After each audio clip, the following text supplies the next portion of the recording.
हम बतावें, बुरा नहीं मानिएगा। छल क्या है? बैठे हैं कथा में, मन यदि चप्पल पे लगा है कि कहीं कोई लेके न चला जाए, ये छल है। कई लोग कथा में इसलिए आते हैं कि समाज के लोग ये जाने कि हम भी भगत हैं।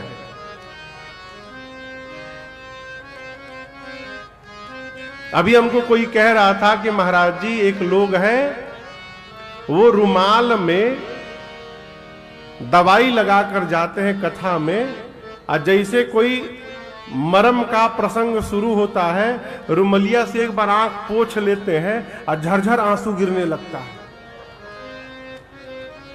किसी कथा में ऐसा पोंछे कि दवाई आंखियों में चला गया, फिर उनको डॉक्टर के पास जाना पड़ा।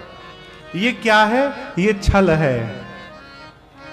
जो हम दिख रहे हैं वो है नहीं, और जो है वो दिखाई नहीं दे रहे हैं, ये छल है। और भरद्वाज जी कहते हैं, जीव जब तक छल छोड़कर आपका नहीं हो जाएगा तब तक करोड़ों उपाय कर ले, इस प्रकार के मनुष्य को जीवन में सुख मिलने वाला नहीं है। कि ये कोटि उपचार, ये कर्म कांड घाट पर कही गई बात है, कर्म प्रधान बात। इसलिए इस घाट का नाम है कर्म कांड घाट। कथावाचक हैं याज्ञवल्क्य मुनि, श्रोता हैं भरद्वाज जी। अब याज्ञवल्क्य मुनि कहते हैं, भरद्वाज जी मैं आपको वो कथा सुनाने जा रहा हूं जो कैलाश में बैठकर भगवान शंकर ने मां पार्वती जी को सुनाई थी। तीसरा घाट है कैलाश पर्वत। कथावाचक है भगवान शिव और श्रोता है मां भवानी पार्वती जी। और इस घाट का नाम है ज्ञान घाट। क्या नाम है? मानस में, श्री रामचरित मानस में ज्ञान की जितनी बात है वो सब भगवान शंकर ने कही है। आपको एक मैं प्रसंग सुना रहा हूं। राम जी ने जटायु जी को गति दी। किसको गति दी? जटायु। जोर से बोलिए। बीच में बोला करिए पूछे तो। किसको गति दी? जटायु जी कितने अच्छे मनुष्य थे ना। इसमें भी कई लोग हां बोल रहे हैं। जी जी जी। जटायु जी मनुष्य थे कि क्या थे? पक्षी थे। वो भी कौन से पक्षी थे? तो गिद्ध थे। गिद्ध। गिद्ध चावल नहीं खाता, दाना नहीं खाता, क्या खाता है? मांस खाता है। और एक मांस खाने वाले गिद्ध को भगवान श्री राम ने, आप दर्शन करिए, जो सौभाग्य राम जी ने अपने पिताजी को नहीं दिया, वो सौभाग्य राम जी ने जटायु जी महाराज को प्रदान किया। उनका अंतिम संस्कार राम जी अपने हाथ से किए। तेहि के क्रिया जथोचित निज कर कीन्ही। जटायु जी का अंतिम संस्कार राम जी अपने हाथ से पूर्ण किए। इसके पीछे भी कारण है। जटायु जी दशरथ जी के मित्र थे, राम जी के पिता के मित्र थे। एक बार श्री जटायु जी ने देवासुर संग्राम में दशरथ जी के प्राण की रक्षा की और वहीं से मित्रता हुई दोनों में। तो दशरथ जी बोले कि मित्र, आपने मेरे प्राण की रक्षा की, बदले में मैं आपके लिए क्या कर सकता हूं? तो जटायु जी ने कहा कि यदि आप कुछ करना चाहते हैं तो आप अपने ज्येष्ठ पुत्र को मुझे दे देंगे। आपका जो ज्येष्ठ पुत्र होगा वो आपका पुत्र नहीं होगा, वो मेरा बेटा होगा, आप मुझे दे दीजिएगा। महाराज बोले ठीक है। और जब राम जी का अवतार हुआ अयोध्या में, तो जटायु जी गए थे राम जी को लेने के लिए। परंतु जाकर और जब दशरथ जी का राम जी के प्रति भाव देखा ना, तो जटायु जी की हिम्मत नहीं हुई मांगने के लिए कि इतना प्रेम कर रहे हैं, मैं मांग दूंगा तो कहीं इनका प्राण न निकल जाए। तो बोले मित्र देखिए, मैं तो आया था अपने पुत्र को लेने के लिए, लेकिन आपका प्रेम देखकर मैं अभी लेकर के नहीं जाऊंगा। राम मेरे ही पुत्र हैं, आप अपने पास रखिएगा, जब ये बड़े हो जाएंगे तब लेकर के जाऊंगा। बीच में क्या घटना हुई आपको पता है, और उसी संबंध के कारण राम जी ने दशरथ जी का अंतिम संस्कार नहीं किया, परंतु राम जी ने जटायु जी महाराज का अंतिम संस्कार किया, अपने हाथों से पूर्ण किया। मैं ज्ञान घाट पर आपको सुना रहा हूं यह प्रसंग। प्रभु ने जटायु जी को गति दी, उसके बाद कैलाश में बैठकर भगवान शंकर मां पार्वती से कहते हैं, देवी गीधा अधम खग आमिष भोगी गति दीन्ही जो जाचत जोगी। भगवान शंकर मां पार्वती से कहते, हे पार्वती, गिद्ध अधम जाति में है, अधम पक्षी हैं, आमिष यानी मांस खाने वाले पक्षी हैं। ऐसे अधम पक्षी को भी राम जी ने वो गति प्रदान कर दी जो गति योगी मुनि महात्मा दिन रात मांगते रहते हैं। वो गति भगवान ने एक मांस खाने वाले पक्षी को दे दी। आप समझ रहे हैं? इसके बाद भगवान शंकर पार्वती से कहते हैं, मां पार्वती से, देवी थोड़ा पास आइएगा। दोनों बैठ के बात कर रहे हैं। जब कोई गूढ़ बात कहनी होती है ना, तो कान में कहा जाता है। मां को भगवान शंकर ने अपने पास बुलाया और मां के कान में बाबा कहते हैं, सुनहु उमा, हे उमा सुनिए, ते लोग अभागी हरि तजी हो विषय अनुरागी। भगवान शंकर कहते, पार्वती, वो सभी लोग अभागे हैं। अभागे है कौन? जो ऐसे भगवान को छोड़कर, जो मांस खाने वाले को भी सदगति दे दिए, ऐसे भगवान को छोड़ करके विषय में लगा हुआ है, वो जीव अभागा है भवानी। ये ज्ञान है, यही ज्ञान है। किताब पढ़ लेना ज्ञान नहीं है, किताब पढ़ लेना जानकारी है। किताब से प्राप्त जानकारी को कहां पर प्रयोग में लाना है, ये ज्ञान है। क्या हमारे साथ रहेगा और क्या हमारे साथ जाएगा, इस बात को जानना ज्ञान नहीं है, इसको जान करके मान लेना ज्ञान है। आप समझिए, दोनों में बड़ा अंतर है। अच्छा आप बताओ, एक दिन मरना है, किसको नहीं मालूम? बोलिए, किसको नहीं मालूम मरना है? सबको, सब जानते हैं मरना है। मान कौन रहा है? हो कौन मान रहा है? यदि मान लेंगे ना कि मरना है, उस दिन से एक बित्ता जमीन के लिए केस नहीं करिएगा। क्यों? ये ज्ञान है कि ये सत्ता, ये संपत्ति न बाबा के साथ गई, न बाबूजी के साथ गई, और न मेरे साथ जाने वाली है। ये मानते सब है, जानता सब है, मानता कोई नहीं।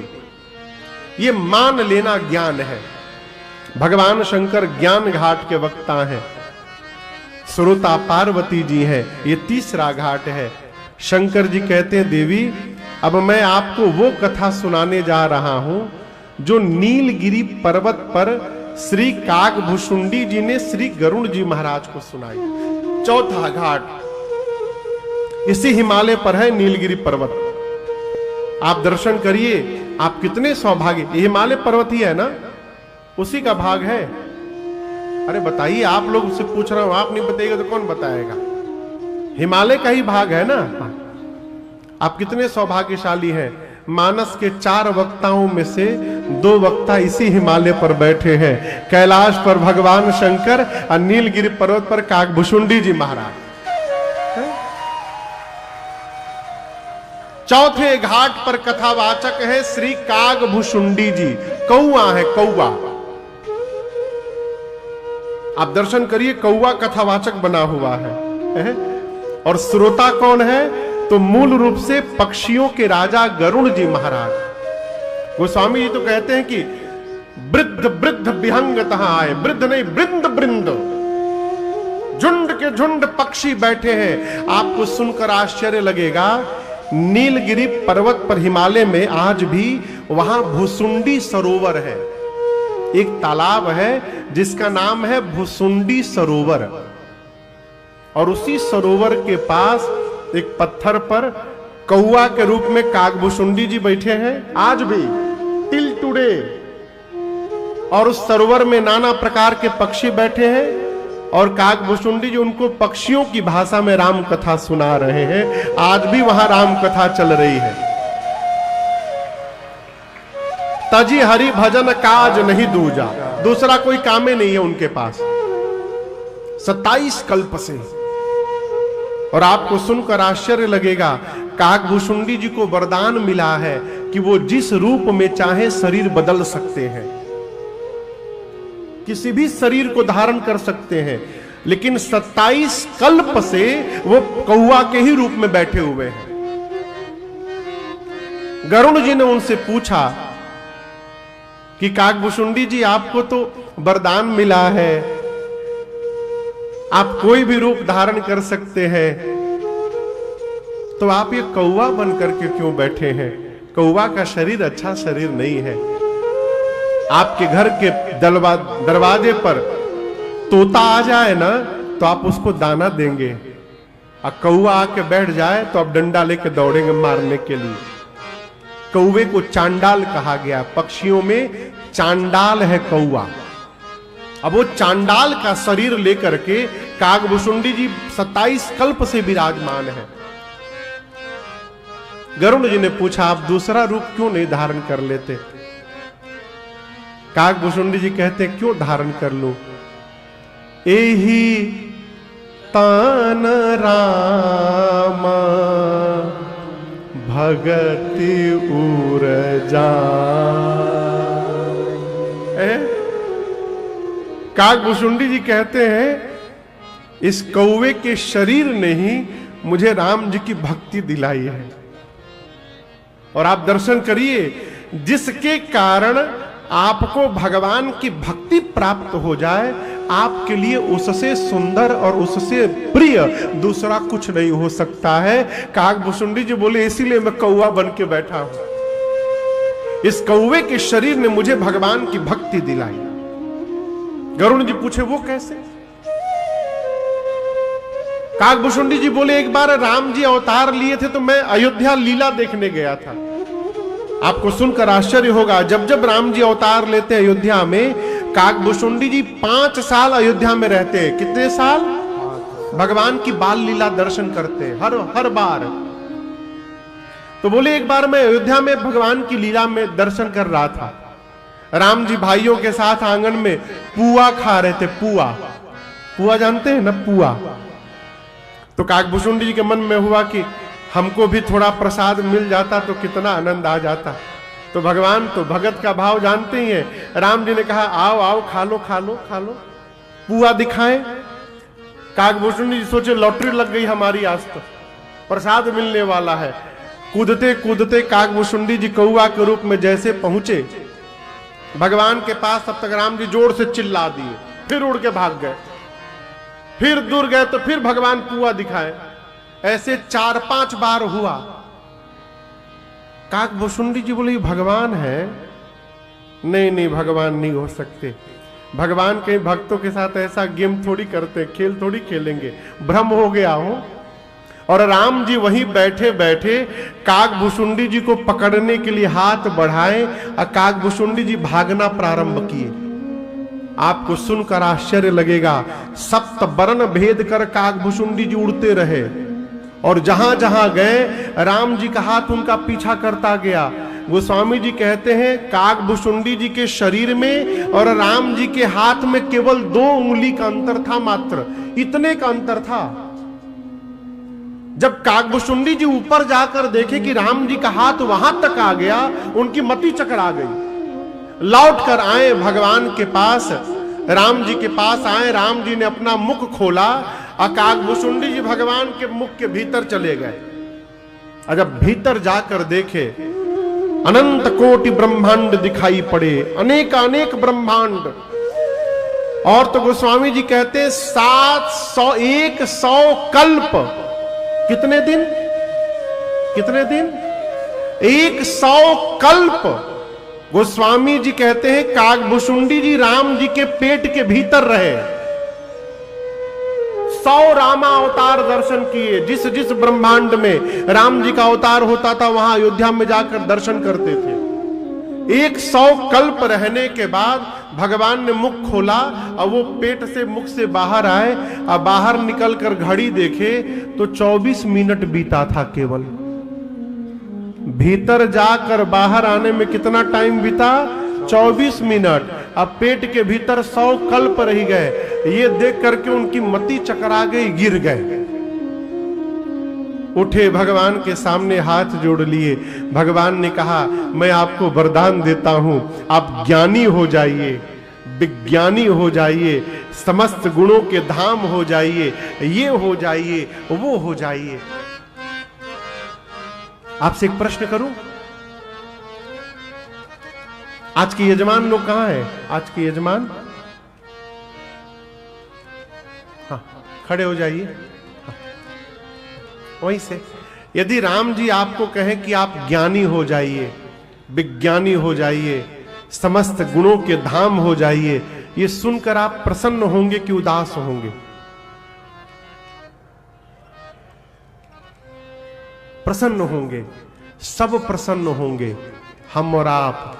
लेकिन आपको बताऊं, बैठ जाइए, काकभुशुंडी जी प्रसन्न नहीं हुए। राम जी ने कहा ज्ञानी हो जाइए, विज्ञानी हो जाइए, काकभुशुंडी जी प्रसन्न नहीं हुए। क्यों नहीं हुए? दर्शन करिए। माता जी लोग घर में सब्जी बनाती हैं ना। मान लीजिए मलाई पनीर बनाए माई लोग, खूब बढ़िया पनीर, शुद्ध पनीर लाएं, घी में, शुद्ध देशी गऊ मैया के घी में उसको फ्राई करें, फिर से घी में ही मसाला भूने, टमाटर की प्यूरी डालें, पनीर डालें, फिर से उसमें वो क्या कहते हो, क्रीम डालें, क्रीम भी डालें अमूल वाला, फिर से कसूरी मेथी भी थोड़ा ऐसे ऐसे रगड़ के डाल दे उसमें, खूब बढ़िया पकाए। कितना स्वादिष्ट होगा ना? बोलिए, स्वादिष्ट होगा? नहीं होगा। नमक तो पड़ा ही नहीं है। हम नमक डाले थे? नहीं। मैं क्यों कह रहा हूं, आप सभी मसालों को डाल दीजिए, कसूरी मेथी भी डालिए, यदि नमक नहीं डालिएगा ना, वो मुख में नहीं जाएगा। कसूरी मेथी न पड़े चलेगा, मसाला कम पड़े चलेगा, घी की जगह रिफाइन में बन जाए वो भी चलेगा, लेकिन नमक ना पड़े तो चलने वाला। उसी प्रकार जैसे नमक के बिना व्यंजन व्यर्थ है, उसी प्रकार भगवान की भक्ति के बिना ये ज्ञान विज्ञान सब व्यर्थ है। काकभुशुंडी जी देखे कि राम जी सब दे दिए, ज्ञान दे दिए, विज्ञान दे दिए, गुण दे दिए, परंतु भगति आपनी देना न कही। प्रभु कह देन सकल सुख सही, भगति आपनी। और बिना भक्ति के ये ज्ञान विज्ञान सब बेकार है। जब राम जी पूछे क्या बात है, काकभुशुंडी जी बोले प्रभु आपने सब कुछ दिया, अपनी भक्ति नहीं दी नाथ आपने, अब बिना भक्ति के सब व्यर्थ है मेरे लिए। तब राम जी ने उनको अपनी भक्ति प्रदान की। काकभुशुंडी जी कहते हैं इस कौवे के शरीर ने मुझे भक्ति प्रदान की है राम जी की, इसलिए मेरे लिए इस शरीर से सुंदर दूसरा कोई शरीर नहीं हो सकता, ये मेरा सबसे प्रिय शरीर है। तो वो काकभुशुंडी जी नीलगिरी पर्वत पर कथावाचक है, चौथे घाट पर श्रोता गरुण जी महाराज है। इस घाट का नाम है भक्ति घाट। जीवन में भक्ति का क्या महत्व है ये काकभुशुंडी जी ने बताया। ये मानस के 4 घाट हैं। अब 5वां घाट सेला कोई देहरादून का ये पंडाल बना है आज से है?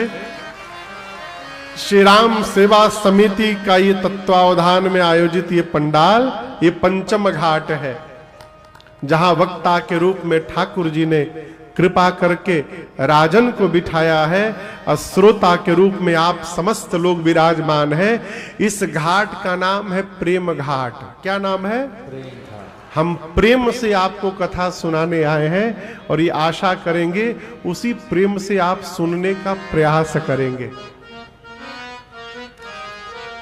और सभी वक्ताओं ने, सभी घाट पर वक्ताओं ने कथा सुनाने के पहले कथा की महिमा गाई। मैंने अपने पूज्य महाराज श्री के श्रीमुख से जो महिमा सुनी, मैं आपको सुन कर मिट जाती है। किसे श्रवण करके?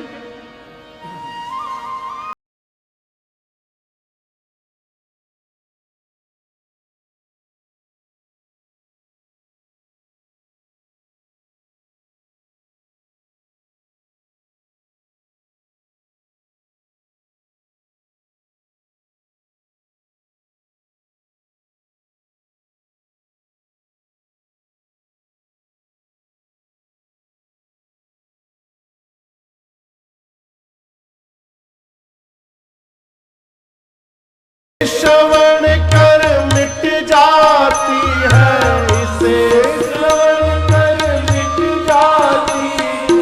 कथा श्रवण कर मिट जाती है, कथा श्रवण कर मिट जाती। 100 जन्म जन्म की व्यथा हो जय जय राम कथा, जय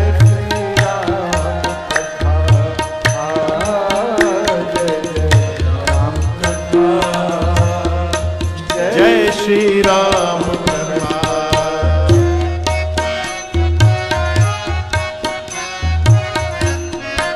सबसे पहले गोस्वामी जी महिमा गाए। राम कथा कलिका मद गाए, सुजन सजीवनी मूरि सुहाए। राम कथा कलिका मद गाए, सुजन सजीवनी बुद्ध विश्राम सकल जन रंजनी। राम कथा कलि कलुष विभंजनी। बुद्ध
याज्ञवल्क्य ऋषि महिमा गाएं। महामोह महिषेश विशाला, राम कथा कालिका कराला।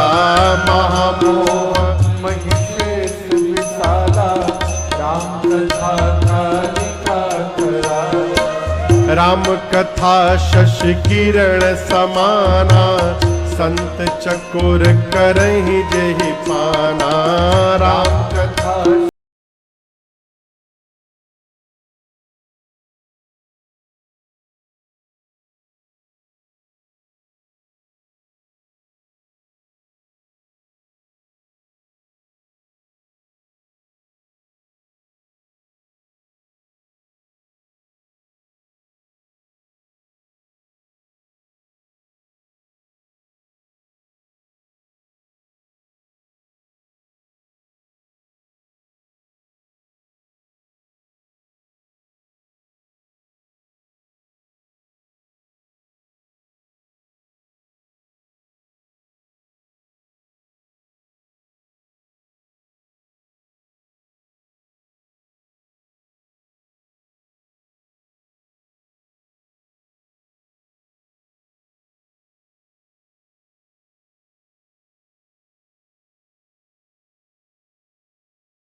भगवान महादेव कैलाश में मां भवानी से बोले, राम कथा कल बिटपक उठारे, सादर सुनो गिरे राजकुमारे। राम कथा कल बिटपक उठारे, सादर सुनो गिरे राज। और राम कथा सुंदर कर तारे, शंस विहग उड़ावनिहार।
जय श्री राम कथा, जय जय राम कथा, जय श्री राम कथा, जय जय राम कथा, जय श्री राम।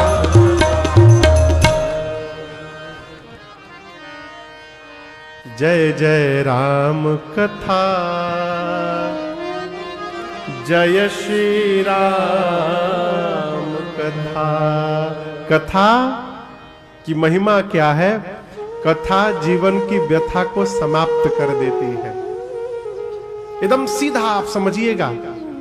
हम आप पर राम जी की कथा गाने आए हैं, लेकिन यदि हम पिछले 1.5 घंटे से 2 घंटे से राम जी की कथा की जगह अपनी व्यथा सुनाते, अपने बारे में आपको बताते, तो आप में से आधे लोग जा चुके होते।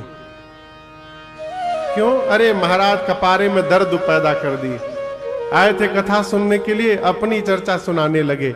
जीव की कथा व्यथा को बढ़ाती है, और भगवान की कथा जीवन की व्यथा को समाप्त करती है। ये इनकी महिमा है। इसलिए युगों से इसको हम गाते आ रहे हैं और सुनते आ रहे हैं। मानस के 4 घाट पर सभी स्थान पर कथा के पहले महिमा गाई गई। महिमा क्यों गाई गई? महिमा जान लेने के बाद प्रेम सहज जागृत हो जाता है। अब जैसे मान लीजिए तौलिया है, हम आपसे बोले कि ये सामान्य तौलिया नहीं है, ये जादुई तौलिया है। क्या विशेषता है? काला आदमी भी तौलिया लेके मुंह पोछेगा तो गोरा हो जाएगा। ऐसा कुछ इसमें है नहीं, लेकिन मैं एक बात कह रहा हूं। अब जैसे आपको इसकी महिमा पता चली, जितने लोगों का रंग थोड़ा डाउन होगा, भाई ऐसा कोई हो तो बुरा ना मानिएगा, ये तो भगवान की रचना है, हमारे खुदे डाउन है, हम आप कहेंगे आपके लिए। तो जितने लोगों का रंग थोड़ा डाउन है वो इस चक्कर में पड़ेंगे तौलिया हमारे हाथ कैसे लग जाए। क्यों? महिमा जान लेने के बाद प्रेम जागृत हो जाता है, विश्वास जग जाता है। इसलिए कहीं भी जाइए ना, किसी तीर्थ में, नदी में, किसी स्थान पर, तो वहां की महिमा सबसे पहले जानिए। महिमा जान लेने के बाद रहने का आनंद बढ़ जाएगा। है 4 स्थान, चारों पर महिमा गाई गई। सबसे पहले गोस्वामी तुलसीदास जी महिमा गाते हैं, कहते हैं, राम कथा कली कामद गाई। कामद गाई मतलब कामधेनु है। क्या? राम जी की कथा कलयुग में कामधेनु है। कामधेनु का मतलब आप जो भी मनोकामना लेकर के इस राम कथा की सेवा करिए, ये राम कथा ही आपके जीवन की मनोकामना को पूरी कर देगी। आप करके देखिए। लेकिन आपसे मेरी प्रार्थना है, मनोकामना कैसी रखिएगा? जो सात्विक हो। मुझे आज भी याद है, एक जगह हम कथा में अपने महाराष्ट्र के साथ गए थे, तो वहां एक श्रोता आए, बाबू बोले, महाराज जी से बोले, सरकार आप 2 साल पहले कथा गाने आए थे, बोले थे कि मनोकामना लेकर 1 साल तक मानस जी पढ़ी, आपकी मनोकामना पूरी हो गई, हो जाएगी। 2 साल से पढ़ रहा हूं, मेरा पूरा नहीं भया। महाराज जी पूछे, मनोकामना क्या है आपकी? बोले, महाराज पड़ोसी से बहुत परेशान हूं मैं। यही लेके पढ़ता हूं दिन रात, उसका विनाश हो ही जाए, कुछ हो ही नहीं रहा है। ऐसी मनोकामना पूरी होने वाली नहीं है। जे सकाम नर सुनहि जगा वही, सुख संपत्ति नाना विधि पावहि। ये कथा कामधेनु है, जीवन की मनोकामना पूर्ण कर देगी। सज्जनों के लिए संजीवनी बूटी है। सुजना सजीवनी मूरी सुहाई, राम कथा कली कामद गाई। सज्जनों के लिए संजीवनी बूटी है। आप लोग संजीवनी बूटी का नाम सुने हैं? मैं पूछ रहा हूं। हाँ हाँ, कहां सुने हैं? राम कथा में। कौन लाया? हनुमान जी। किसके लिए? लक्ष्मण जी के लिए। क्यों? लक्ष्मण जी मूर्छित है, उनको मूर्छा से वापस जगाने के लिए संजीवनी बूटी लाई गई। गोस्वामी जी कहते हैं, सज्जनों के लिए ये राम जी की कथा संजीवनी बूटी है। तो क्या सज्जन मूर्छित हैं? हम और आप मूर्छित हैं का? नहीं महाराज, हम तो जगे हुए हैं, हम देख रहे हैं। लेकिन हम आपसे कहें, हम देख करके भी मूर्छित हैं। कैसी मूर्छा है? जिस प्रकार का व्यवहार इस रामचरितमानस में बताया गया है, यदि हमारा व्यवहार इस व्यवहार से मैच नहीं कर रहा है, इसका मतलब हम मूर्छित हैं, हम बेहोश हुए हैं, हम जगे नहीं हैं। एक पिता का व्यवहार कैसा होना चाहिए, इसमें बताया गया है। यदि हमारा व्यवहार वैसा नहीं है तो हम मूर्छित हैं। एक भाई को कैसा होना चाहिए, इसमें बताया गया है। यदि हमारा व्यवहार इससे मैच नहीं कर रहा है, इसका मतलब क्या है? हम मूर्छित हैं। एक मित्र को कैसा होना चाहिए। जीवन के सारे संबंधों का आदर्श स्वरूप रामचरितमानस में दिखाया गया है। यदि हमारे संबंध का स्वरूप इस स्वरूप से मिल नहीं रहा है, यानी हम मूर्छित हैं, और उस मूर्छा से हमको जगाने के लिए गोस्वामी जी कहते हैं ये राम जी की कथा संजीवनी बूटी है। जिसके पास ये बूटी पहुंच गई वो मूर्छा से बाहर जग जाएगा। ये इसकी महिमा है। दूसरे वक्ता याज्ञवल्क्य मुनि भरद्वाजी से महिमा गाते हैं। महामोह मही से विसारा राम कथा कालिका करारा। देखिए, जीवन में 6 प्रकार के विकार हैं। कितने प्रकार के? 6 प्रकार। नाम किसको किसको याद है? एक लोग हाथ उठाएं बस, इधर किसी को याद नहीं है। अब मजे की बात बताऊं, ये 6 बीमारी सबके भीतर है। आप तो छोड़िए, मैं कथा गा रहा हूं, मेरे भीतर भी 6 बीमारी है। कौन कौन सी बीमारी महाराज? नाम सबको मालूम है। काम, क्रोध, तीसरा मोह, चौथा लोभ, पांचवा मद, और छठा मत्सर। मत्सर यानी ईर्ष्या। ये 6 प्रकार की बीमारी है। ऐसा कोई नहीं है जिसके भीतर ही बीमारी नहीं है। जो कह रहा है हमारे भीतर नहीं है, वो झूठ बोल रहा है। सीधी सी बात। हम आपसे कहें क्रोध मत करिए, क्रोध नहीं करना चाहिए, और आप हमरे सामने से 10 बार आगे पीछे करिए, फिर देखिए हमारा क्रोध। सबके भीतर है। हाँ, क्या है? किसी के भीतर क्रोध अधिक है, किसी के भीतर मोह अधिक है, किसी के अंदर लोभ अधिक है सबके भीतर सब, लेकिन कोई कम है, कोई अधिक है। ये 6 विकार हैं। और इन सभी विकारों में सबसे डेंजरस विकार कौन सा है मालूम है? सबसे खतरनाक विकार, उस विकार का नाम है मोह। ये सभी बीमारियों की मम्मी है। हाँ, मोह सकल व्याधिन कर मूला। मैं आपको उदाहरण दे रहा हूं। मोह के कारण, बेटे से मोह यदि है तो कामना जन्म लेगी। हमारा बेटा ना बहुत बड़ा आदमी बने, बहुत रुपया कमाए, 1 महीना में 1 लाख रुपया कमाए। बेटे से मोह है, उस मोह के कारण कामना ने जन्म लिया। 1 लाख रुपया बेटा कमाएगा। यदि कामना पूरी हो गई तो लोभ जन्म लेगा, अगले महीना 2 लाख कमाएगा। यदि कामना पूरी नहीं भई, क्रोध जन्म लेगा, कुछ नहीं करता है। यदि कामना पूरी हो गई तो लोभ के साथ साथ मद जन्म लेगा। जितने अहंकार में बेटा नहीं, उसके दुगुना अहंकार में बाबूजी, मेरा बेटा, मेरा बेटा, ये मद है। और यदि बेटे के जैसा कोई दूसरा कमाने लगा तो ईर्ष्या जन्म लेगी, मत्सर। अरे ये भी आ गया लाइन में।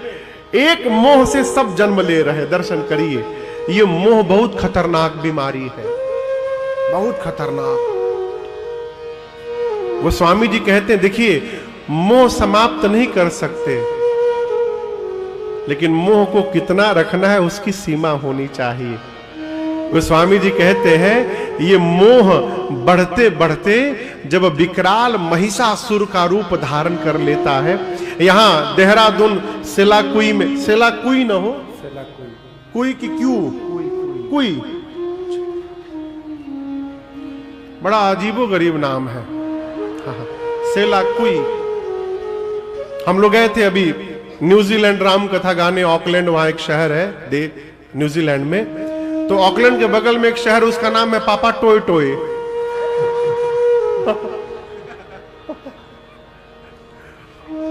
हम पूछे आप कहां से है? बोले महाराज पापा टोय टोय। हम ये क्या बोल रहे हैं? बोले महाराज शहर का नाम है पापा टोय टोय। तो उसी प्रकार इसका नाम है सेलाकुई। अच्छा नाम है, बहुत सुंदर नाम है। हाँ, तो क्या कही रहे थे वो? हाँ, सेलाकुई में दुर्गा पूजा मनाया जाता है। मैं बता नहीं रहा हूं, पूछ रहा हूं।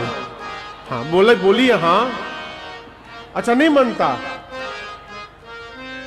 यहां दुर्गा पूजा मना ही नहीं जाता, पंडाल नहीं बनता। हम अरब में आके बैठ गए कहा, अरे ये तो पहला स्थान दिखा हमको भारत में जहां दुर्गा पूजा ना मनाया जाता हो। खैर कोई बात नहीं, चलिए।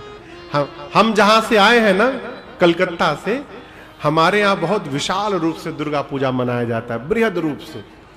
पूरे देश विदेश से लोग देखने के लिए आते हैं। आपने कभी दुर्गा पूजा के पंडाल में जो दुर्गा मैया रहती, उनको देखा है आप लोगों ने? टीवी पर, फोटो में देखा है? अच्छा, अच्छी बात। दुर्गा मैया किसका वध करती हैं? महिषासुर का, त्रिशूल से मारती हैं। गोस्वामी तुलसीदास जी कह रहे हैं, जिस मनुष्य के जीवन का मोह बढ़ते बढ़ते महिषासुर जैसा रूप धारण कर ले, तो उस महिषासुर रूपी मोह का अंत करने के लिए ये राम जी की कथा ही दुर्गा मैया के समान है। जिसके जीवन में राम कथा रूपी मां रहेंगी, उसके जीवन में महिषासुर रूपी मोह बचने वाला नहीं है।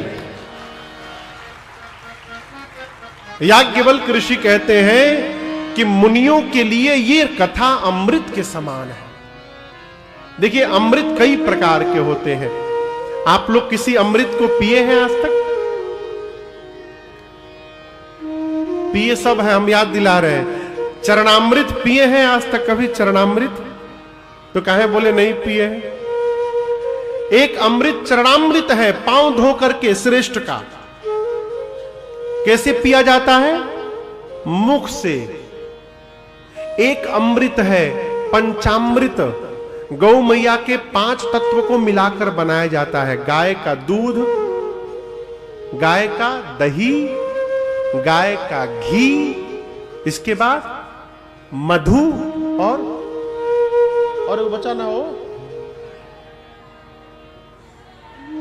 शक्कर। हाँ, 5 गो हो गया। दूध, अब हम बनाए नहीं तो कैसे बताएंगे? दूध, दही, घी, मधु और शक्कर, इसको कहते पंचामृत। कैसे पिया जाता है? मुख से।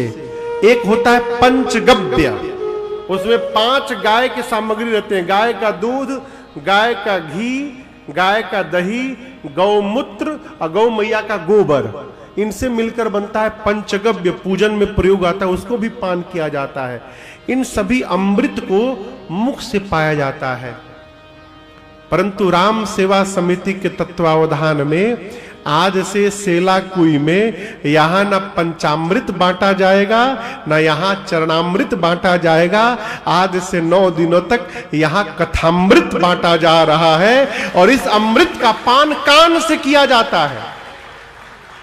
कथामृत, भगवान की कथा अमृत है, भगवान की गाथा अमृत है और इस अमृत को कान से पिया जाता है। श्रवण रंध्र हुई उर जब है।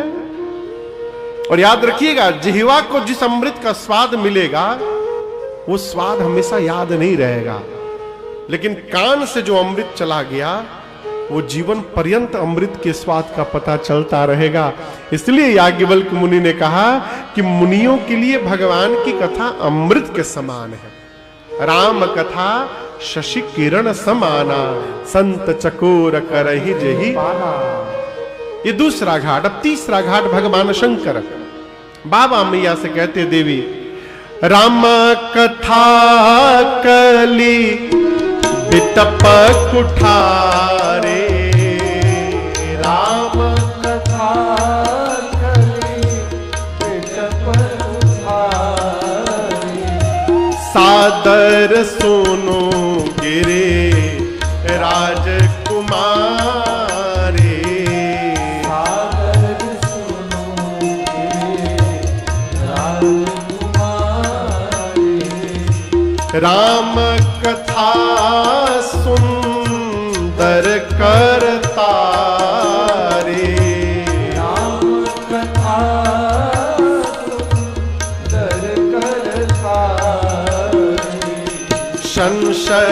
विहग उड़ावनिहारे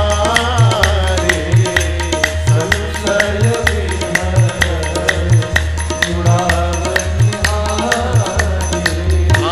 संशय विहग उड़ावनिहारे। दो स्थान पर महिमा हो गई, तीसरे स्थान कैलाश पर भगवान शंकर ने महिमा गाई। बाबा मां पार्वती से कहते हैं, देवी कलयुग में राम जी की कथा कुल्हाड़ी है। क्या है? कुल्हाड़ी। जोर से बोलिए। यहां सेलाकुई में कुल्हाड़ी मिलता है? कुल्हाड़ी से क्या काटते हैं? लकड़ी। तब तो देखे हैं आप लोग। कुल्हाड़ी से वृक्ष काटते हैं। भगवान शंकर ने राम कथा को कुल्हाड़ी कहा। मां ने कहा, प्रभु इस कथा की कुल्हाड़ी से क्या काटा जाएगा?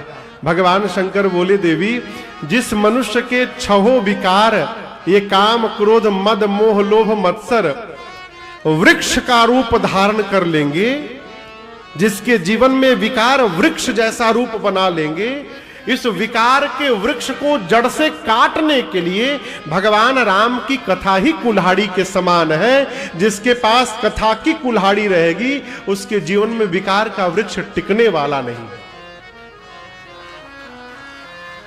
और केवल कुल्हाड़ी नहीं, आगे बाबा कहते हैं, राम कथा सुंदर कर तारी। राम जी की कथा हाथ की सुंदर ताली है। क्या है? ताली। ताली समझते हैं? यहां ताली को क्या बोलते हैं? ताली। हमारे यहां थपरी बोलते हैं। केवल ताली नहीं है, सुंदर ताली है। अब आप कहोगे महाराज ताली में भी बदसूरत ताली होती है ना। कई लोग ताली बजाते हैं तो भगवान ने मालिक है। राम कथा सुंदर, जहां मन करे वहीं गिराते रहो। हमारे गांव कलकत्ता घर में पिताजी प्राय हमेशा अनुष्ठान कराते रहते थे। जब हम लोग छोटे छोटे थे तो एक चाचा आते थे, अब तो नहीं रहे हो, भगवान के धाम चले गए। वो जब आते थे ना कार्यक्रम में, किसी पूजा पाठ में, तो मैं उनके बगल में खड़ा होता था और केवल उनका ताली देखता था मैं। मालूम है कैसे बजाते थे ताली?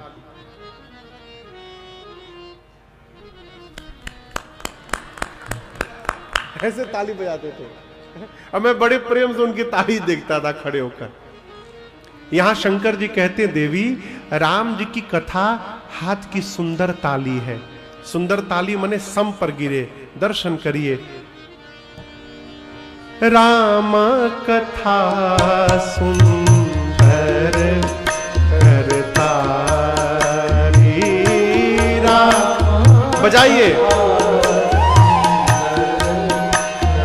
ये सुंदर ताली। संशय विहग उड़ावनिहारी। संशय विहग।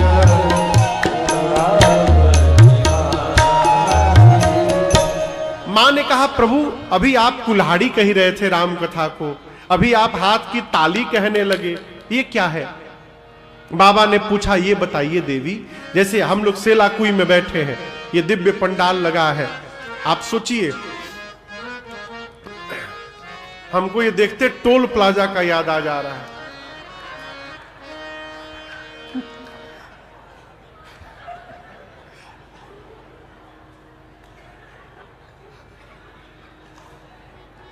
यहां भी फास्टैग लगा है का? फास्टैग नहीं लगा है ना? बैठ जा भैया, बैठ जा, बैठ जा, बैठ जा, आराम से बैठिए, बैठिए। आप ही को कह रहा हूं, बैठिए, बैठिए, बैठे। जिसको आना होगा खुद ही उठा के आ जाएगा।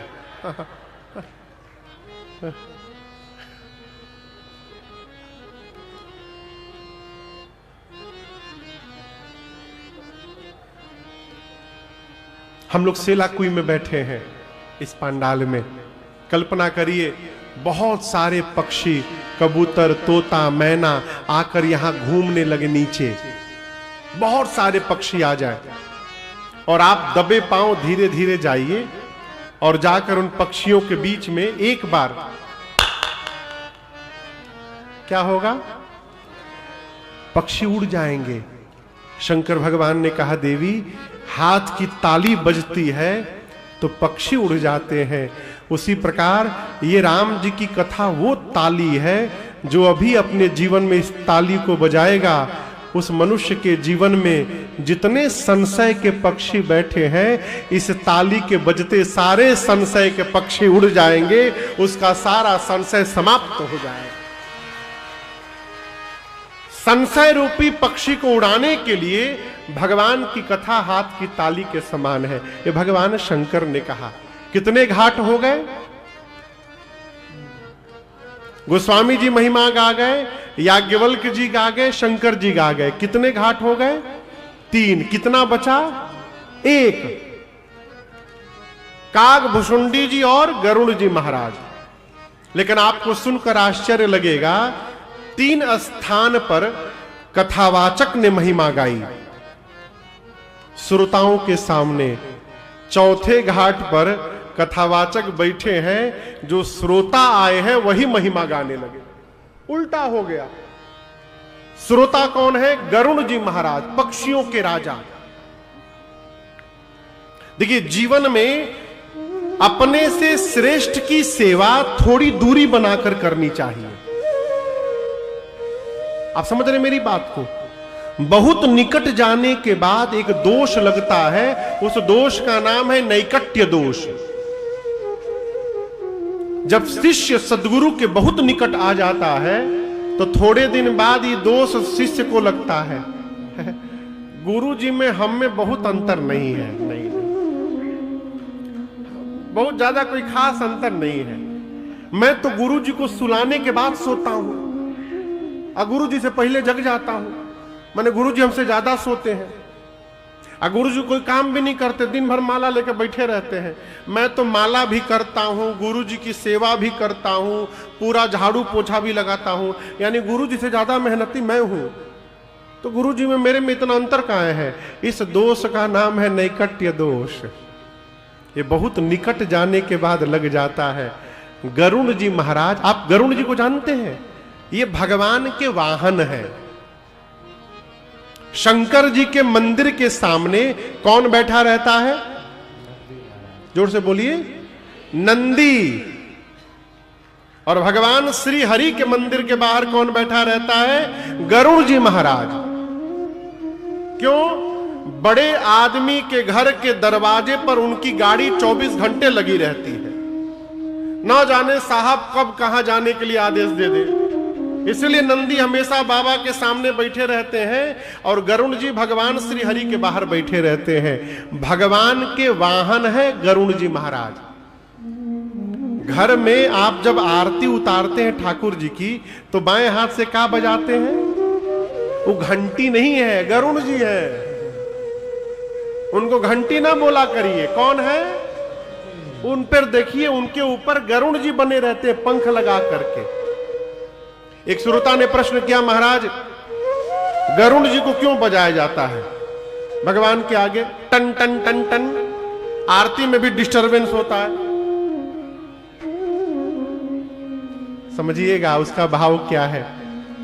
আমি এখানে কলকাতা থেকে এসেছি, কালকে বিকাল বেলা আমি কলকাতা থেকে দিল্লি এলাম, রাত্রি ওখানে আমি ঘুম করেছি, সকাল বেলা ওখান থেকে আমি ওখানে দিল্লি এয়ারপোর্ট গিয়ে ওখান ফ্লাইট ধরে এখানে 9টা কাছাকাছি আমি নেমেছি। कुछ समझ में आ रहा है? हम बांग्ला में बात कर रहे हैं। अब हम बांग्ला बोले, आपको समझ में नहीं आया ना, लेकिन हम बोल रहे हैं। उसी प्रकार हम जब भगवान की आरती करते हैं तो गरुड़ जी को हाथ में ले लेते हैं और गरुड़ जी से कहते हैं, गरुड़ जी हम तो भगवान के निकट नहीं रहते, आप उनके निकट रहते हैं, इसलिए आप ठीक से जानते हैं क्या सुनकर प्रभु प्रसन्न हो जाएंगे। तो मेरे बदले आप मेरी ओर से आप ही भगवान की स्तुति करिए। हम गरुड़ जी को बजाते हैं, वो भगवान की स्तुति कर रहे हैं, वो मेरे बदले भगवान की स्तुति कर रहे हैं। अब आप कहोगे महाराज कहां का स्तुति, तो टन टन टन टन बज रहा है। जिस प्रकार हम बंगला बोले आपको समझ में नहीं आया, उसी प्रकार गरुड़ जी अपनी भाषा में भगवान को बोल रहे हैं और वो हमको समझ में नहीं आ रहा है, लेकिन भगवान सब जानते हैं। इतने निकट रहने वाले गरुड़ जी महाराज, लंका में युद्ध चल रहा था राम जी और रावण के बीच। एक दिन युद्ध में भगवान राम और लक्ष्मण भैया नाग पास में बंध गए। किसमें बंध गए? सांप के पास में। सर्पों ने राम जी लक्ष्मण जी को बांध दिया। हाहाकार मच गया, भगवान बंध गए, भगवान बंध गए। नारद जी दौड़कर गरुड़ जी के पास गए। क्यों? गरुड़ जी का भोजन सांप है। तो नारद जी ने जाकर गरुड़ जी से कहा, अरे गरुड़ जी, भगवान बंध गए नाग पास में, जल्दी जाकर भगवान को सांप के बंधन से मुक्त करिए। गरुड़ जी दौड़कर लंका युद्ध के क्षेत्र मैदान में गए और राम लक्ष्मण जी को सांप के बंधन से मुक्त किए। लेकिन आगे की कथा दर्शन करिए। मुक्त करके जैसे गरुड़ जी रिटर्न जाने लगे, सोचने लगे, अरे भव बंधन ते छूटई, नर जप जा करना, खरब निशाचर बाधई, नाग पास सोई राम। गरुड़ जी सोचने लगे कि जिस भगवान के नाम के प्रभाव से जीव भव बंधन से मुक्त हो जाता है, जिस भगवान का नाम, राम जी को छोड़िए, राम जी का नाम भव बंधन से मुक्त करता है, उस भगवान को ये राक्षस बांध दिए? इम्पॉसिबल। भगवान को कोई नहीं बांध सकता। अब मैंने इनका बंधन खोला है। सही में भगवान थे क्या वो? डाउट हो गया हो, भ्रम हो गया, माया ने पकड़ा, मोह ने। नहीं, वो क्या सही में भगवान थे? डाउट हो गया। किसको? गरुड़ जी को। सीधे गए नारद जी के पास, जाकर बोले, किसके पास हमको भेज दिए थे आप? नारद जी पूछे, व्हाट हैपेंड? क्या हो गया? बोले, क्या वो सही में भगवान थे? भगवान को कोई बांध नहीं सकता, मैंने उनके बंधन को उनको मुक्त किया है, वो सही में भगवान थे। नारद जी बोले, पकड़ लिया आपको भी बीमारी ने पकड़ लिया। गरुड़ जी बोले, बीमारी? बोले, बहुत खतरनाक बीमारी। इस बीमारी ने हमको भी पकड़ा था एक बार। अब आप किसी से कह दीजिए कि आपको बहुत खतरनाक बीमारी हो गई है, वो आदमी ऐसे ही मर जाएगा आधा। गरुड़ जी बोले, बीमारी हमको? कौन सी बीमारी हो गई है? नारद जी बोले, हमारे पिताजी के पास जाइए, ब्रह्मा जी के पास, वो ठीक से बताएंगे। गरुड़ जी भागे ब्रह्मलोक, जाकर बोले, नारद जी बोल रहे थे हमको बीमारी हो गई है।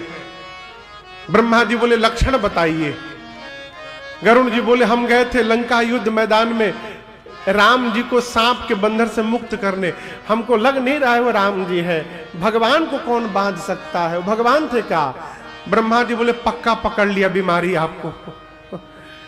और आपको बताऊं, जेहि बहु बार न चावा,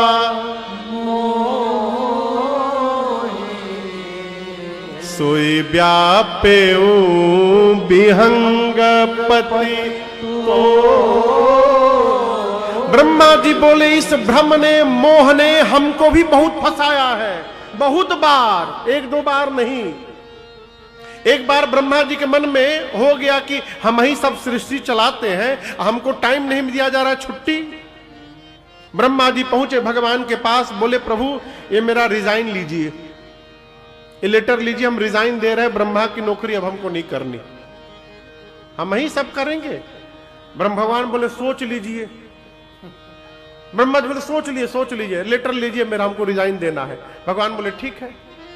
जैसे रिजाइन का लेटर दे करके ब्रह्मा जी बाहर निकले तो देखे कि सैकड़ों ब्रह्मा लाइन लगाए हैं, सैकड़ों ब्रह्मा लाइन लगा के खड़े हैं। एक लोग मिले, ब्रह्मा जी ने पूछा, ये सारे ब्रह्मा कहां से आ गए?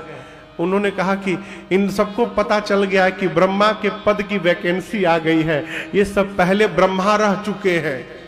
अब दोबारा लाइन लगाए हैं नौकरी के लिए। ब्रह्मा जी तुरंत भीतर गए। अब भगवान से बोले प्रभु माफ करिए, वो लेटरवा वापस दे दीजिए हमको, हम रिजाइन नहीं दे रहे। ये भ्रम है। सबसे बड़ा भ्रम क्या है?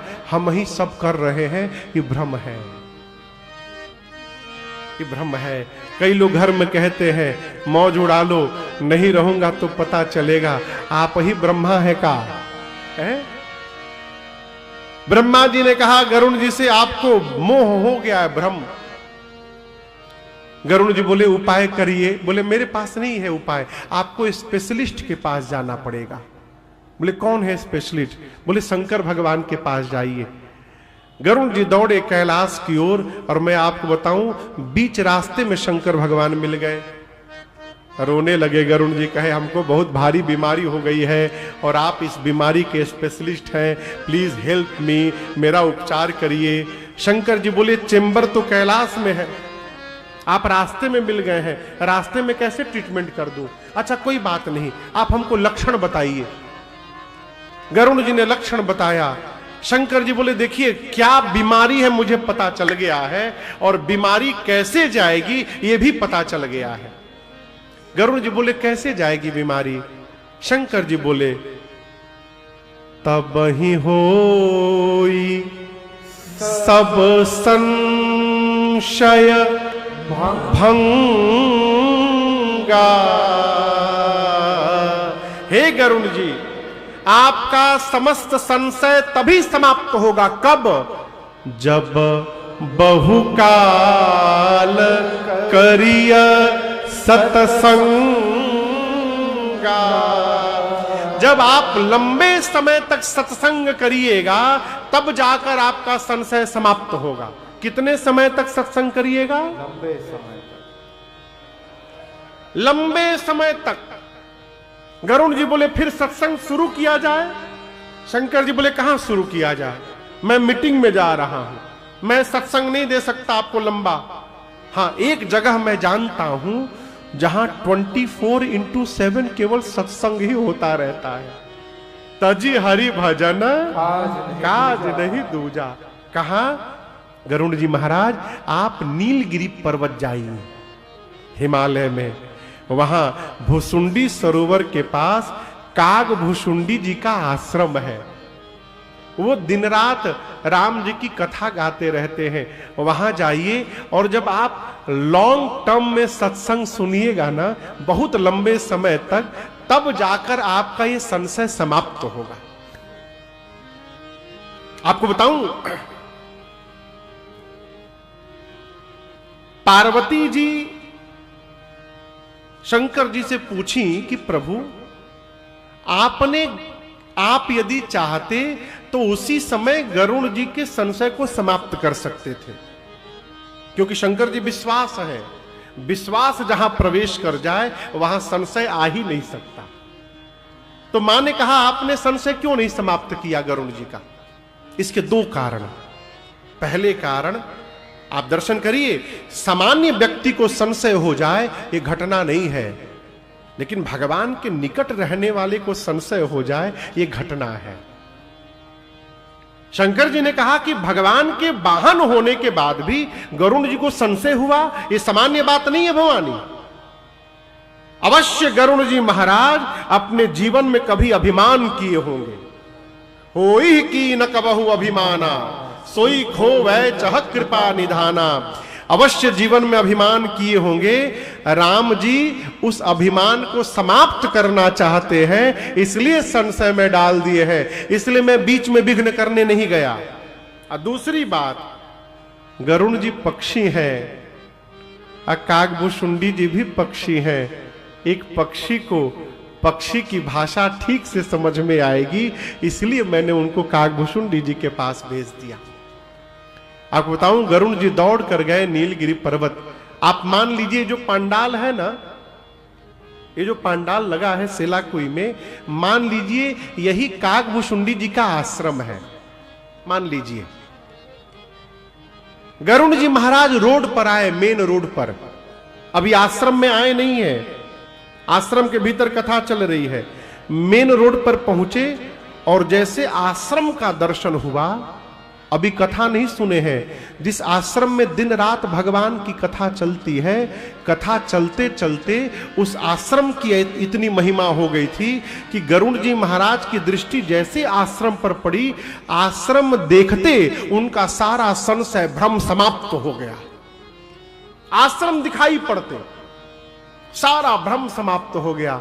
भीतर गए, काकभूषुंडी जी व्यासपीठ पर से उतर कर राजा साहब आए हैं, उनको बिठाया, पूजन किया और पूछा प्रभु आप क्यों आए हैं। काकभूषुंडी जी से गरुड़ जी कहते हैं सुनहु तात जेहि कारण आयो, सो भयउ दरस तव पायो। सुनहु तात जेहि कारण आने का सब काम पूरा हो गया। देखी परम पावन तव आश्रम, गयो मोह संशय नाना भ्रम। देखी परम पावन तव आश्रम, गयो मोह संशय नाना भ्रम। अब श्री राम कथायति पावनि, सदा सुखद दुख पुंजन सावनि।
चौथे स्थान पर श्री गरुड़ जी महाराज ने ही महिमा गा दी। सदा सुखद दुख पुंजन सावनी, ये राम जी की कथा की महिमा है। इस प्रकार सभी घाट पर कथा के पहले कथा की महिमा गाई गई। पूज्यपाद गोस्वामी तुलसीदास जी महाराज ने मानस के प्रारंभ में, बाल कांड के प्रारंभ में 7 श्लोक लिखे। कितने श्लोक लिखे जानते हैं क्यों? मानस में 7 कांड हैं। हाँ, कई ऐसे भी प्रति मिलते हैं जिसमें 8 कांड हैं। मैं आपको बताऊं, मैं 2012 में प्रयाग कुंभ में एक किताब की दुकान पे खड़ा था, ऐसे देख रहा था कुछ, तो एक माई आई और दुकान वाले भैया से पूछी कि रामचरितमानस है? बोले हाँ। माई बोली 2। दुकान वाले ने पूछा 7 कांड वाला कि 8 कांड वाला? अब ये सुन के मैं हिल गया। क्यों? मैं आज तक 7 ही कांड देखा था, ये 8वां कांड कहां से पैदा हो गया? तो मैं खड़ा हो गया देखने के लिए। माई का उत्तर बड़ा अच्छा था। माई बोली जब पैसे दे के लेना है तो नुकसान क्यों किया जाए, 8 कांड वाला दो। तो मैं खड़ा हो गया, भाई 8वां कांड कहां से आ गया? तो दुकान वाले भैया जो मानस जी की प्रति दिए वो बंबई से प्रकाशित थी और उसमें 7 कांड तो गोस्वामी जी के थे। 8वां कांड ज्वाला प्रसाद जी का जोड़ा हुआ था, लवकुश कांड। लेकिन गोस्वामी जी ने केवल 7 कांड लिखे हैं। बाल कांड, श्री अयोध्या कांड, अरण्य कांड, किष्किंधा कांड, सुंदर कांड, लंका कांड और 7वें कांड का नाम है उत्तर कांड। बाल कांड के प्रारंभ में गोस्वामी जी ने 7 श्लोक लिखे। एक महात्मा कहते हैं 7 कांड को स्मरण करके और बाबा ने 7 श्लोक की रचना की। सबसे पहले श्लोक में एक साथ गणपति भगवान और मां सरस्वती को वंदन करते हैं। वर्णानामर्थ संघानाम रसानाम छंदसामपि मंगलानाम च कर्तारौ वंदे वाणी विनायकौ। एक साथ सरस्वती जी और गणपति भगवान को वंदन किया। दूसरे श्लोक में भगवान शंकर और मां पार्वती को वंदन करते हैं एक साथ। भवानी शंकरौ वंदे श्रद्धा विश्वास रूपिणो। मां पार्वती श्रद्धा है और भगवान शंकर विश्वास है। देख, मैं आपसे निवेदन करूं, आप बहुत सारे लोग बहुत अलग अलग विधा में काम करते होंगे, परंतु आप कोई भी काम करिए ना, सबसे पहले साधन जमा करने के पहले श्रद्धा को जमा करिए। आपके द्वारा किए गए कार्य के प्रति यदि आपके मन में श्रद्धा नहीं है तो विश्वास जन्म लेने वाला नहीं है, क्योंकि श्रद्धा से ही विश्वास जन्म लेता है। और यदि श्रद्धा विश्वास नहीं है, आप कितना भी प्रयास कर लीजिए, आप जीवन में सफल होने वाले नहीं हैं, कुछ भी कर लीजिए। इसलिए गोस्वामी जी ने पहले श्रद्धा रूपी मां पार्वती और विश्वास रूपी भगवान शंकर को प्रणाम किया।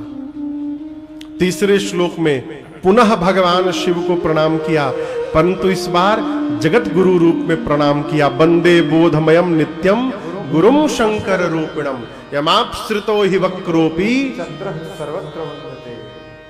चंद्रमा। अच्छा, आप बताओ टेढ़ा आदमी कैसा होता है? अच्छा होता है ना? बोलिए। लोग कहते हैं बहुत टेढ़ा आदमी है, बच के रहिए। चंद्रमा ऐसे जीव है जो रोज अपना चेहरा बदल लेते हैं।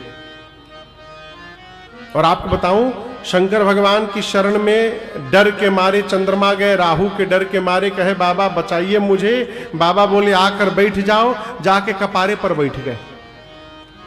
आप गुरुजी के पास जाइएगा, गुरुजी बचाइए, गुरुजी बोलेंगे आओ बैठो, कहां जाके कान्ही पे बैठ जाइएगा, शरण में बैठिएगा। चंद्रमा जाके कपारे पर बैठ गए। लेकिन आप दर्शन करिए, वो स्वामी जी कहते टेढ़ा चंद्रमा भी भगवान शिव की शरण में जाने के कारण पूरे संसार में वंदनीय हो गए।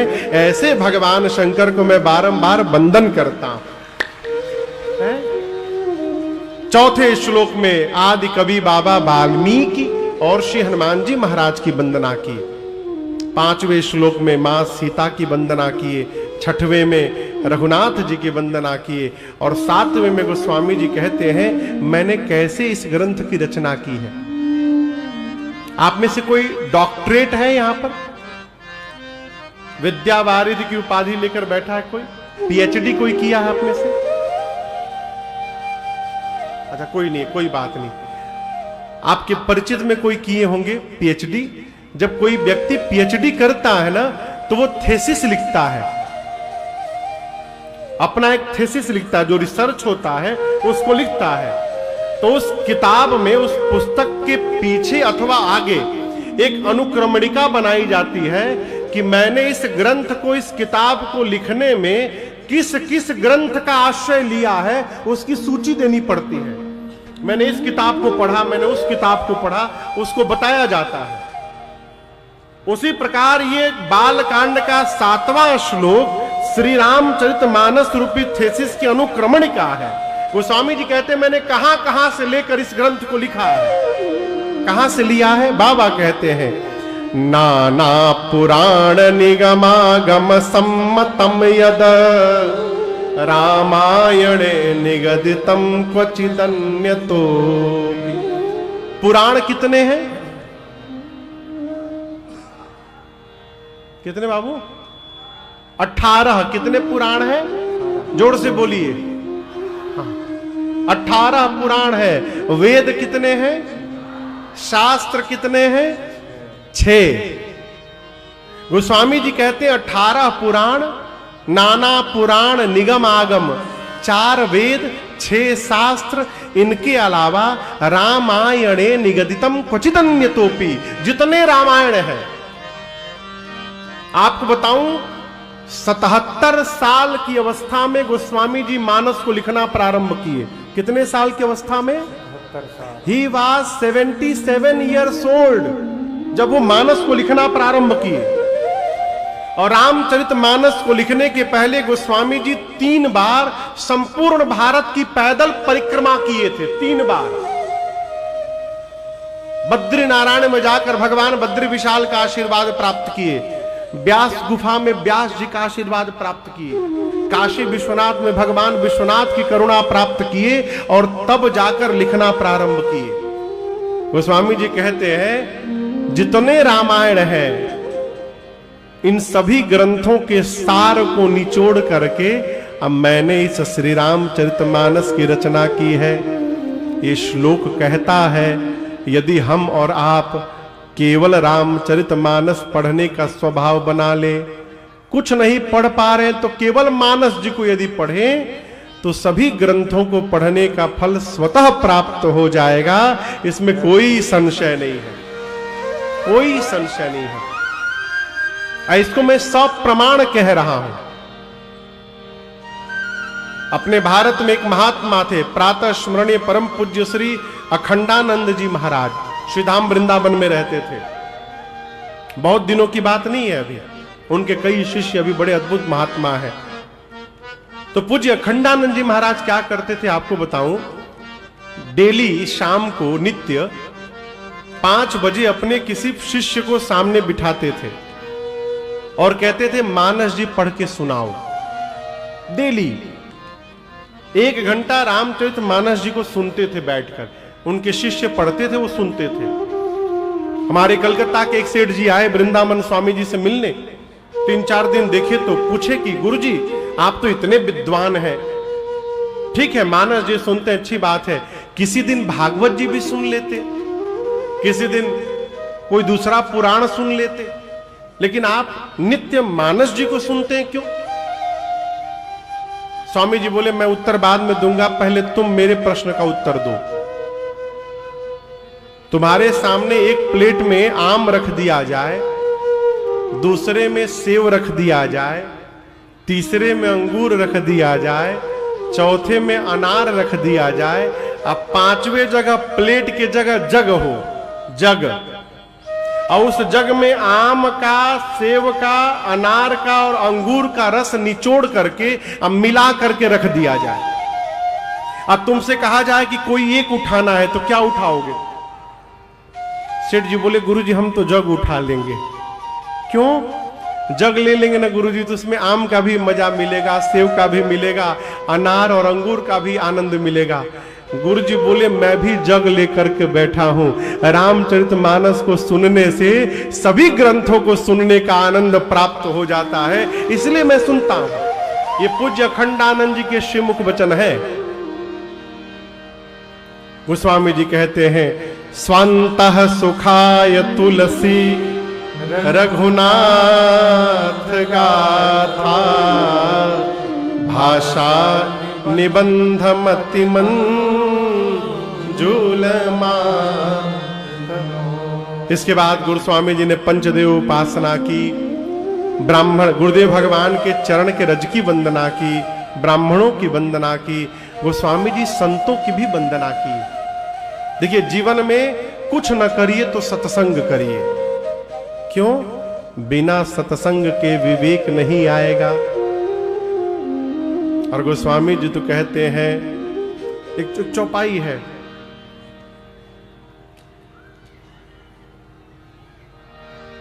पारस परस उधातु सुहाई सठ सुधरई सतसंगति पाई। सठ जानते हैं आप लोग? सठ,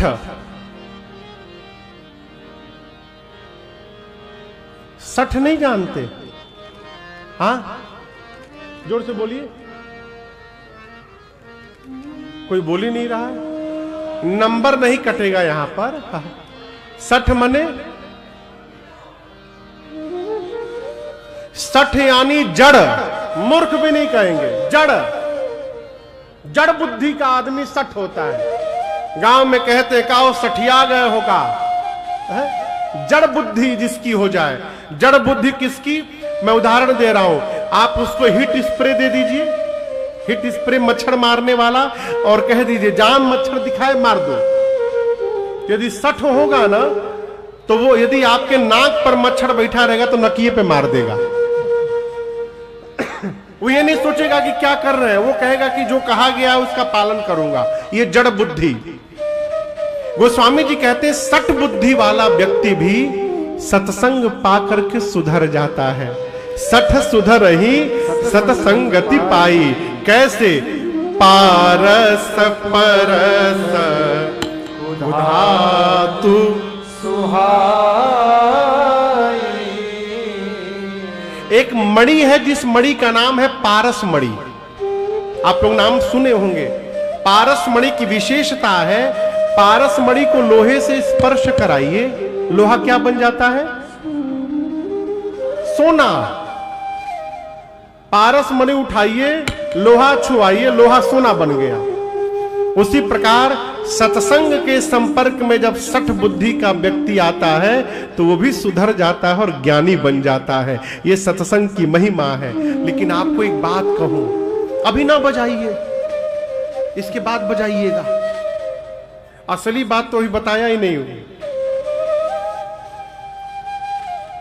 जिस प्रकार पारस मणि के स्पर्श से लोहा सोना बन गया, उसी प्रकार सत्संग के स्पर्श से सठ विद्वान बन गया। लेकिन आगे की बात सुनिए। पारस मणि लोहे को सोना तो बना देता है, लेकिन सोना बने हुए उस लोहे के भीतर ये गुण नहीं देता कि तुम भी किसी लोहे को छुओगे तो सोना बनेगा। वो केवल सोना बनता है, वो किसी दूसरे को सोना नहीं बना सकता। लेकिन सत्संग की महिमा देखिए। सत्संग जड़ बुद्धि को विद्वान तो बनाता है, लेकिन उसके भीतर यह भी गुण देता है कि तुम भी आगे किसी जड़ बुद्धि को सत्संग दोगे तो तुम्हारे सत्संग से वो भी विद्वान बन जाएगा। यह सत्संग की महिमा है। इसलिए कबीरदास जी कहते हैं जीवन में, अरे संतन के संग लाग रे तेरी अच्छी बनेगी। संतन के संग लाग रे तेरी अच्छी बनेगी। अच्छी बनेगी तेरी बढ़िया बनेगी।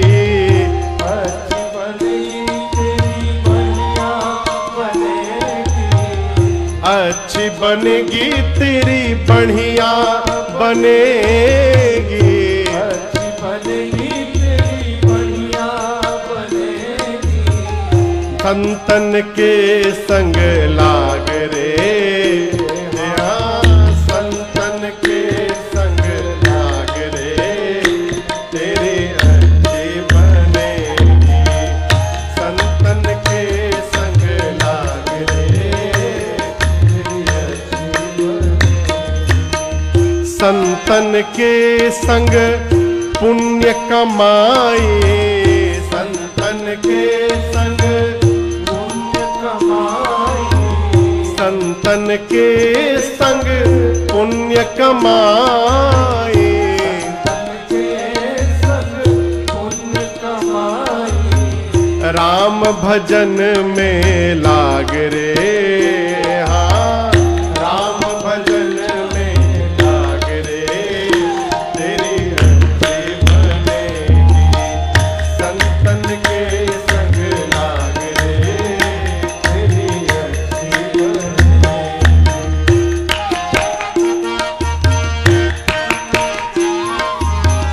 ध्रुव की बनी प्रहलाद जी की बन गए। ध्रुव की बनी प्रहलाद जी की बन गए। ध्रुव की बनी प्रहलाद जी की बन गए। ध्रुव की बनी प्रहलाद जी की बन। कैसे? राम चरण अनुराग रे। हाँ, राम चरण अनुराग रे तेरी अच्छी बनेगी। संतन के संग लाग रे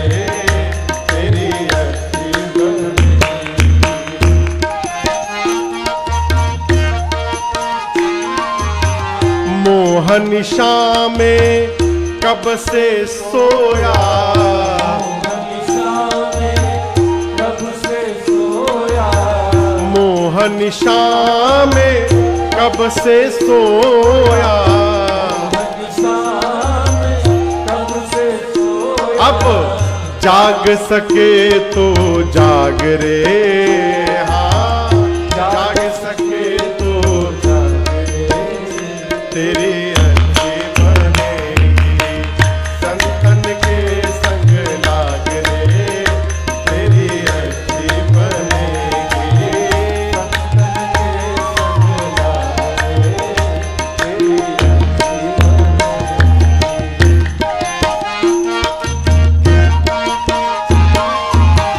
कहत कबीर राम भजन में, कहत कबीर राम भजन में, कहत कबीर राम सुमिरन में, कहत कबीर राम सुमिरन में, पाग सके तो पाग रे, हाँ पाग सके तो पाग रे, तेरी अच्छी बनेगी संतन के संग लाग रे, तेरी अच्छी बनेगी संतन के संग लाग रे, तेरी अच्छी बनेगी, अच्छी बनेगी, तेरी अच्छी बनेगी,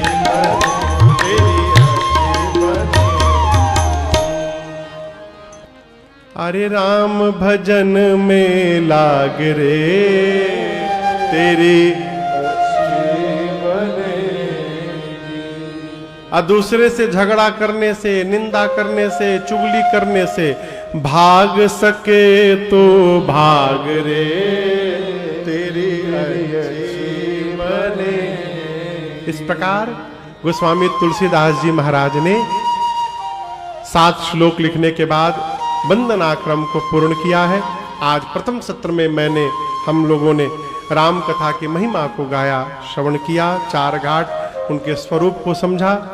कल आप सबको कथा सुनने के लिए नहीं आना है, कल आप सबको भगवान शंकर के विवाह में बाराती बनने के लिए आना है। कल यहाँ भगवान शंकर और मां पार्वती का विवाह उत्सव मनाएंगे हम और आप ही नहीं आएंगे, पूरी दुनिया के भूत प्रेत कल आएंगे। और मैं आपसे निवेदन करूं, ऐसा विवाह ना आप कभी सुने होंगे न सुनेंगे। अलौकिक भगवान शंकर के विवाह में कल हम और आप मिलेंगे। आज प्रथम सत्र कुछ विलंब हुआ, समय 2:30 बजे मुझे बताया गया, 2:30 बजे है, 2:30 बजे से भजन प्रारंभ होगा। अब 2:45 से 3 के बीच में राघव जी के साथ अपने राम जी आएंगे और कल 3 बजे से लेकर 6, 6:30 बजे तक हम और आप भगवान शंकर और मां भवानी के इस मंगलमयी विवाह के प्रसंग को गाएंगे, श्रवण करेंगे। मिलते हैं कल दूसरे सत्र में, तब तक के लिए हरे राम राम राम सीताराम राम राम, हरे राम राम राम सीताराम राम राम, हरे राम राम राम सीताराम राम राम, हरे राम राम राम सीताराम राम राम, हरे राम राम राम सीताराम राम राम, हरे राम राम राम सीताराम राम राम, हरे राम राम राम सीताराम राम राम, हरे राम राम राम सीताराम राम राम, सीताराम राम राम सीताराम राम राम। सभी लोग अपने दोनों हाथ ऊपर उठा करके कहेंगे, हरे राम राम राम हरे हरे, हरे कृष्णा कृष्णा कृष्णा हरे हरे। कथा विसर्जन आज की प्रभु शंभुनाथ हनुमान, राम लखन श्री जानकी सदा करो कल्याण। सियावर रामचंद्र भगवान की जय, बाल कृष्ण भगवान की जय, उमापति महादेव की जय, श्री हनुमान जी महाराज की जय, आज के आनंद की जय। जय जय श्री सीताराम। नमः पार्वती पतये हर हर महादेव।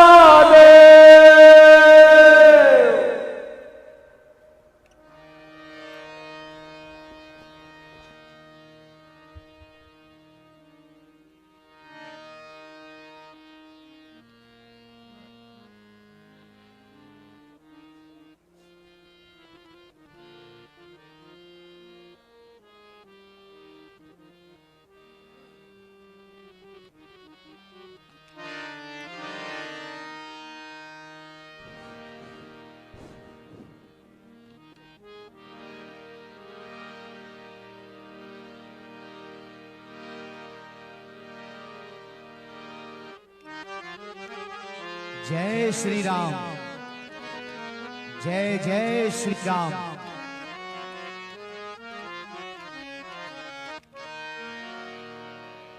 जो आज के मुख्य यजमान जी हैं वो आरती के लिए इधर आ जाएंगे।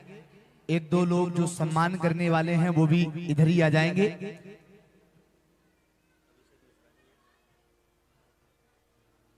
श्री अभिषेक मिश्रा जी महाराज श्री का सम्मान करने के लिए आए हैं। आइए आप आगे आकर के।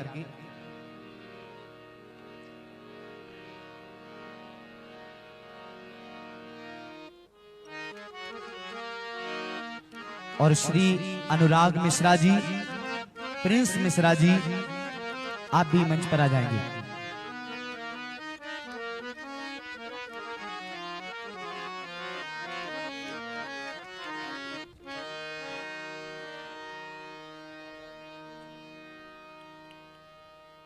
जय श्री राम। अभी सभी के लिए प्रसाद की बाहर व्यवस्था करवा दी गई है, मतलब फल का प्रसाद आप सभी को मिलेगा। तो कोई भी ऐसे ही बिना प्रसाद पाए न जाएं। सभी के लिए प्रसाद की व्यवस्था है, तो कृपया प्रसाद लेकर के ही जाएं। और आज के जो यजमान हैं वो भी इधर आ जाएंगे आरती के लिए।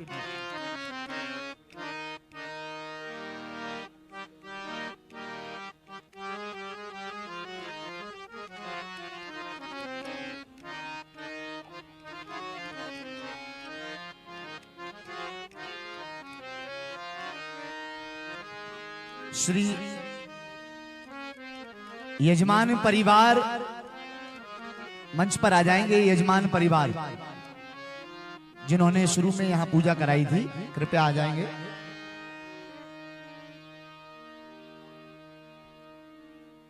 आप लोग भी प्रेम से बोलिए जय श्री राम, जय श्री राम।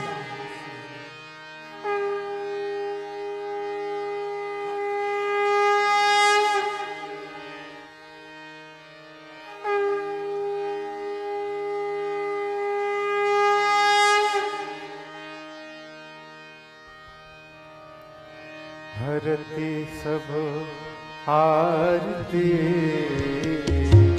आरती राम की। हरति सब आरती, आरती राम की। दहन दुख दो निर्मूल निकाम की। दहन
भजन कुमुद वना, हिंदू कर जालिका तुलसी अभिमान महिषे, आप कालिका हरती आरती आरती राम की, आरती राम की, आरती राम की।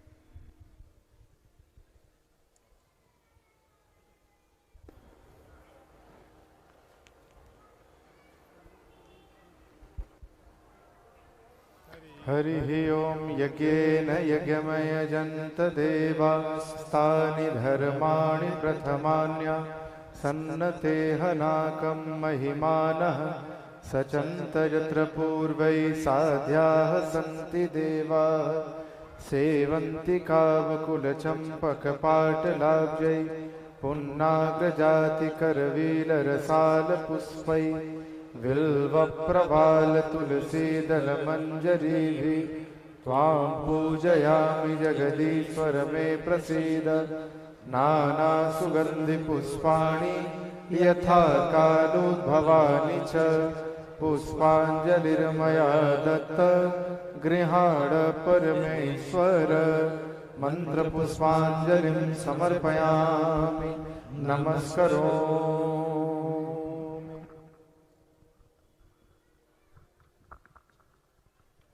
सादर जय सिया राम। पूज्य महाराज जी द्वारा गाए गए सुंदर सुंदर भजनों की एवं श्री राम कथा की पेन ड्राइव बाहर लगे हमारे स्टॉल पर उपलब्ध हैं।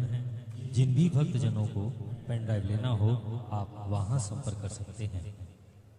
मेरे राम के लॉकेट के साथ सिद्ध मंत्रों द्वारा भी मंत्रित शुद्ध असली तुलसी माला हमारे स्टॉल पर उपलब्ध